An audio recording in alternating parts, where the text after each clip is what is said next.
Klub Thailand Port FC mengumumkan bahwa Asnawi Mangkualam mengalami cedera saat membela tim menghadapi Nakhon Ratchasima. Pada laga tersebut, Asnawi mencetak gol pada menit ke-79 untuk membawa Port FC menang 3-2 atas Nakhon Ratchasima di Liga Thailand di Stadion Nakhon Ratchasima, Sabtu 19 Oktober petang waktu Indonesia Barat. Namun usai menjadi pahlawan kemenangan, Port FC mengumumkan jika Asnawi mengalami cedera hamstring. Update tentang cedera Asnawi Mangkualam. Dari game terbaru yang turun, dari bangku cadangan, hingga mencetak gol kemenangan untuk membantu Port FC menang atas Nakhon Ratchasima 3-2, ditulis Port FC di Instagram pada Minggu 20 Oktober malam. Asnawi, cedera otot, ada robekan tingkat 1 di bagian hamstring. Diperkirakan butuh waktu 2-4 minggu untuk pulih. Tergantung kondisi otot pemain juga untuk cepat pulih berapa lama, ditulis Port FC menambahkan. Port FC mendoakan agar Asnawi bisa segera pulih dari cedera karena tim membutuhkan tenaganya. Kami membutuhkanmu. Semoga cepat sembuh, tulis Port FC. Jika harus menjalani pemulihan cedera selama 2 hingga 4 pekan maka Asnawi terancam absen membela timnas Indonesia melawan Jepang. Pertandingan Indonesia versus Jepang pada laga lanjutan putaran ketiga Grup C kualifikasi Piala Dunia 2026 akan digelar di Stadion Utama Gelora Bung Karno pada 15 November mendatang. Selanjutnya timnas Indonesia akan menjamu Arab Saudi di GBK pada 19 November mendatang.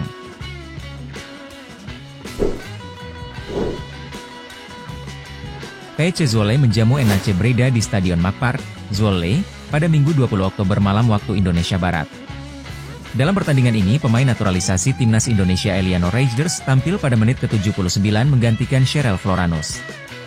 Eliano Reijnders bermain di posisi bek sayap kanan saat Zwolle tertinggal 0-2 dari NAC Breda. Di laga ini, Breda berhasil unggul di menit ke-54 lewat gol Elias Omarsson. Kemudian Breda mampu menggandakan keunggulan menjadi 2-0 kembali lewat gol Omarsson di menit ke-78. Lalu pelatih Zwolle Johnny Jensen memutuskan untuk memasukkan Eliano Reijnders di menit ke-79 menggantikan Cheryl Floranus.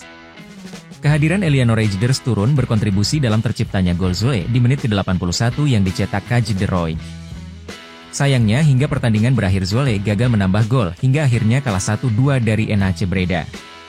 Kekalahan ini membuat PEC Zwolle tetap berada di posisi ke-15 klasemen sementara Eredivisie dengan mengemas 8 poin dari 9 pertandingan yang dijalani. Sedangkan NAC Breda berhasil naik ke posisi ke-9 klasemen dengan mengemas 12 poin dari 9 laga yang dilakoni.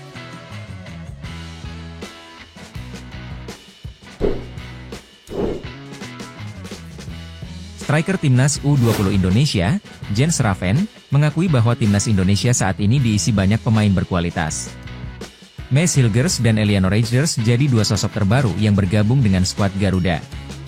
Satu nama lain yakni Kevin Dix akan segera menjalani proses naturalisasi dan tersedia bagi timnas Indonesia.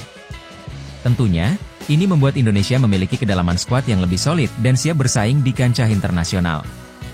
Jens Raven menjelaskan, di timnas Indonesia saat ini banyak pemain berkualitas. Salah satunya adalah Tom Haye yang menjadi sosok krusial di lini tengah timnas. Satu golnya cukup krusial saat pertandingan melawan Cina pada kualifikasi Piala Dunia 2026 lalu. Ya, sebenarnya banyak pemain berkualitas. Tom Haye, tentu saja, dikata Jens Raven dari kanal YouTube Football Premier. Pemain asal Dordrecht U21 ini ingin bisa bermain dengan Haye suatu saat nanti. Apalagi, pemain berjuluk The Professor tersebut memiliki akurasi umpan tinggi yang memanjakan striker. Menurutnya, Haye harus lebih banyak mendapatkan apresiasi karena kerja kerasnya di lapangan. Saya pikir dia, Haye, hebat. Saya pikir, saya kebetulan bersamanya di masa depan, berproses. Tetapi saya pikir dia pantas mendapatkan lebih banyak pujian, tentu saja, jelanjutnya.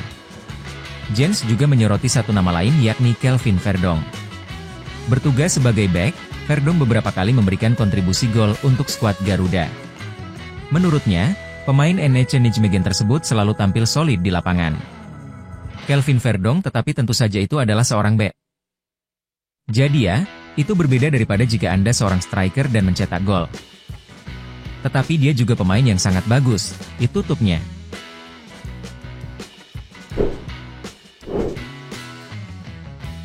Jens Raven menjadi sosok mematikan di lini depan timnas U20 Indonesia. Dari 7 laga bersama Garuda Nusantara, dia sukses menciptakan 3 gol. Gol tersebut tercipta pada 3 pertandingan di kualifikasi Piala Asia U20 2025. Tentunya, ini jadi modal positif sebelum promosi ke timnas senior. Apalagi, timnas Indonesia masih mengandalkan Rafael Struijk yang biasa bertugas sebagai winger untuk menjadi ujung tombak. Lini depan memang terus menjadi sorotan di skuad Garuda saat ini. Jens Schraven menjelaskan, dia tidak ingin terburu-buru dan memilih menikmati proses yang ada. Masih berusia muda, bisa promosi ke tim senior hanya tinggal menunggu waktu. Dia memilih untuk bisa konsisten di Garuda Nusantara agar panggilan tersebut bisa datang lebih cepat. Tidak terlalu banyak, dia datang untuk mencari saya. Apa yang saya katakan, waktu yang akan menjawabnya, kata Jens Schraven dilansir dari kanal YouTube Voetbal Premier. Penyerang FC Dordrecht U21 ini memang salah satu nama yang direkomendasikan oleh Shin Tae-yong. Saat ini dia ingin membawa Garuda Nusantara untuk lolos ke Piala Dunia U20 2025. Syaratnya, mereka harus menjadi 4 tim terbaik di Piala Asia agar mendapatkan tiket otomatis. Saya sekarang berada di tim U20 dan saya bersenang-senang di sana. Kami juga memiliki tujuan yakni kami ingin lolos ke Piala Dunia. Saya pikir itu yang paling penting bagi kami. Dan saya pikir itu juga penting bagi saya sekarang, bahwa saya fokus pada hal itu, lanjutnya. Jens menilai bahwa peluang untuk berada di timnas senior saat ini cukup besar. Dia ingin bertahap menuju di titik tersebut termasuk berada di timnas U23 Indonesia. Namun, dia akan siap juga dibutuhkan demi membawa nama Indonesia terbang lebih tinggi. Saya selalu mengatakannya, saya sangat terbuka tentu saja jika ada lebih banyak lagi. U23, tim utama, ya, saya tentu saja akan segera bermain dan pergi. Tetapi fokusnya adalah pada tim U20 saat ini, karena kami masih memiliki tujuan di sana dan sekarang adalah tahun terakhir U20 untuk saya. Jadi ya, kami hanya berharap kami bisa mendapatkannya.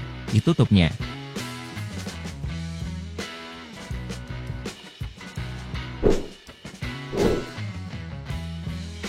Pelatih Jepang Hajime Moriyasu mengatakan bahwa lawan timnas Indonesia bakal jadi pertandingan yang sulit.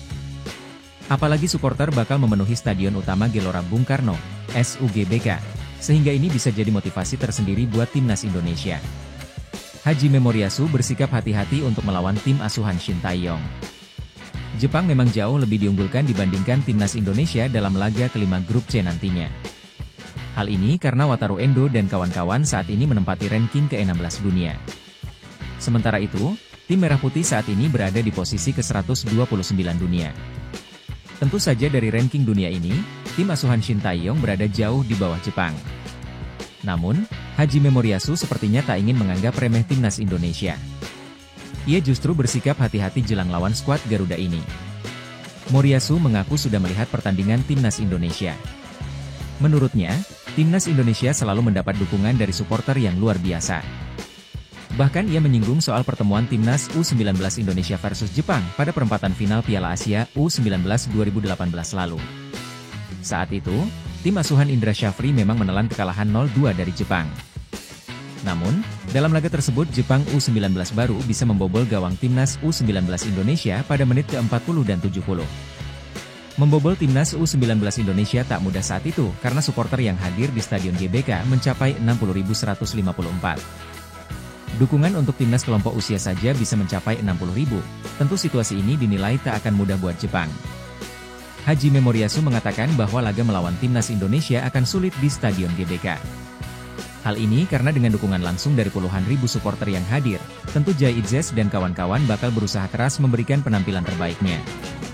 Untuk itu, ia mewaspadai tim asuhan Shin Tae-yong ini. Melihat kualifikasi sebelumnya, dan kualifikasi U20 beberapa waktu lalu, ada 60.000 hingga 80.000 orang yang hadir, jelas Moriyasu. Ini, lawan timnas Indonesia, akan menjadi pertandingan yang sangat sulit, itu turnya.